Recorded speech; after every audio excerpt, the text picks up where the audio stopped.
looking at Young Thug's mugshot. The Fulton County District Attorney claims the rapper, whose real name is Jeffrey Williams Jr., is part of a gang that used violence, drugs, and even murder to make money. Williams is one of 28 suspected members of the Young Slime Life charged with racketeering. He also faces criminal street gang charges.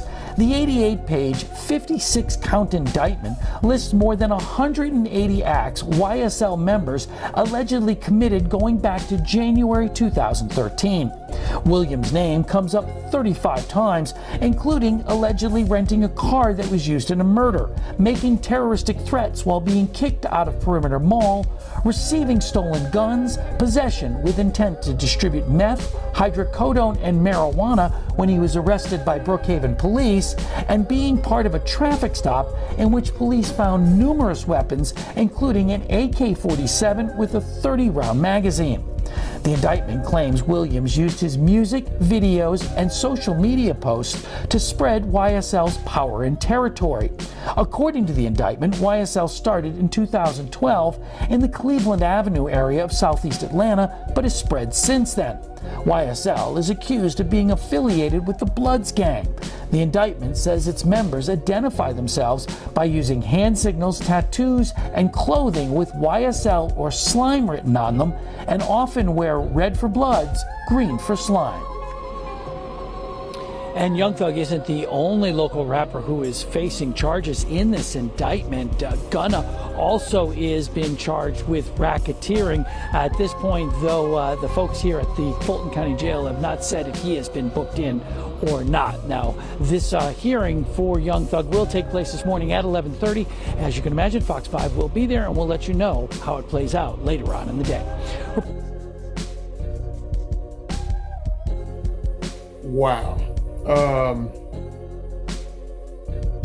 Wow. All right. This is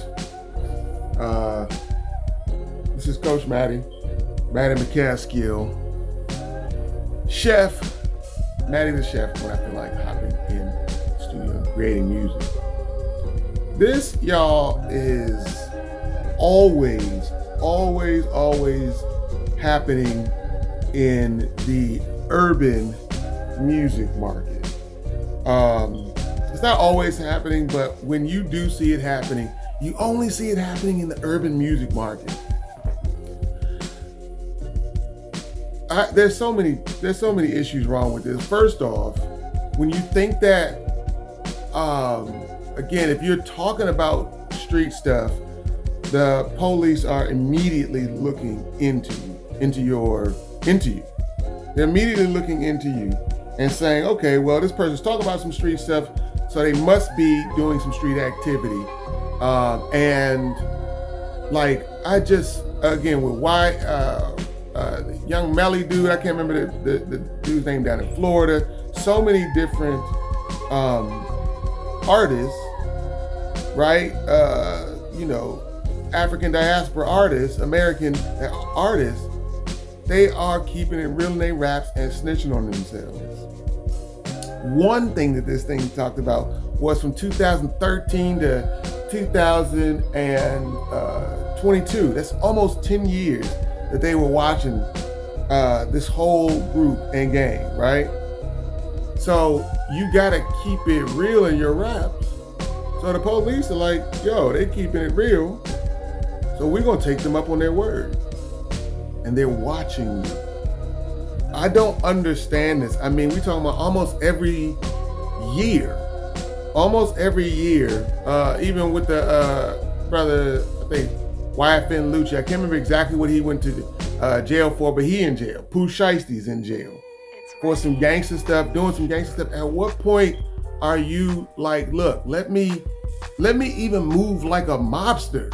Illegal activity, they're not publicizing their illegal activity in anything, in music or anything.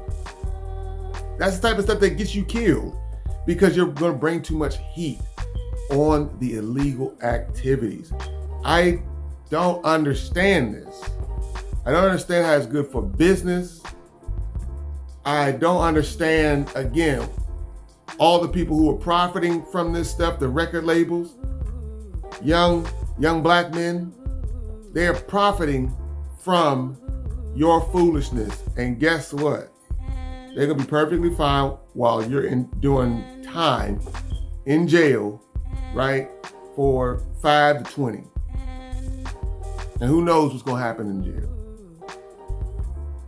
This is such a stupid cycle, because I'm like, at what point are we saying, yo, I'm making it with the music. I'm making it with the music. Let me hop out of the streets. At what point are we saying this? So this is just a little bit of commentary on this. You know, you gotta, man, pick and choose which one you gonna be in. And this happens to only be for the black music market. We don't know where we want to be. We want to still be in the streets. We want to be working really hard at the music, working really hard. I feel like I made this post time and time again on social media. They was on social media snitching on themselves. And we'll talk about a rat. They were on social media. They were internet gangster. They were being internet gangsters and really living this life. Young Thug, I can't remember for how long he was talking about he's a blood for a long time. So they gonna put these two together and say, listen, like, yeah, all of this criminal activity, and that's the last thing, is that y'all, police, from what I know, right, from when I was a lot closer to street life back in the day, police are watching people for years, for decades, so that they can put a strong case together, so they can lock you up, because that's their job. And with, you know, I don't want to take it there, but that's the truth about it. With all the systemic racism that goes on in the United States, that's just what it happens to be. They are saying, oh, you talking about some gangster stuff? Okay, cool, boom. We're gonna, man, wait. You know, we're gonna see how long you're gonna be talking about this gangster stuff, and then we're gonna slam the hammer down on you. It's easy nowadays. Stop making it so easy. Figure out where you want to be. Do you want to be in the hood, or do you want to get your hood out of the hood into a better life? This is crazy. You know, when you are like on some hood stuff and you're in some legal activity, you're gonna be putting people out of business. People that depend on you, mamas and children and friends and all of that. People who are like, listen, like, I'm down with the legal side. You're throwing it all away for the hood stuff. Remember, this is to my folks from the neighborhood. Remember, y'all, we were given the hood, right? The hood was created. Do your research on it, but the hood was created. It's not a natural environment for anybody, let alone our group of people that share the same skin color as me. You want to do the music, do the sport, whatever it happens to be, to move people up and out of the hood. Up and out. Not continuing the lifestyle. 2022, 2012, 2022, I can, you know, again, product of your environment, okay, but at some point in time, you're like, you know what? This music stuff is actually taking off. Take a note. I keep saying this year after year. Take a note from the mob, right? They do illegal activity and then they work to try to like have their children be as legal as possible. That's their whole point, is to be illegal and to move all their illegitimate business and make it legitimate business. Do that. I'm out.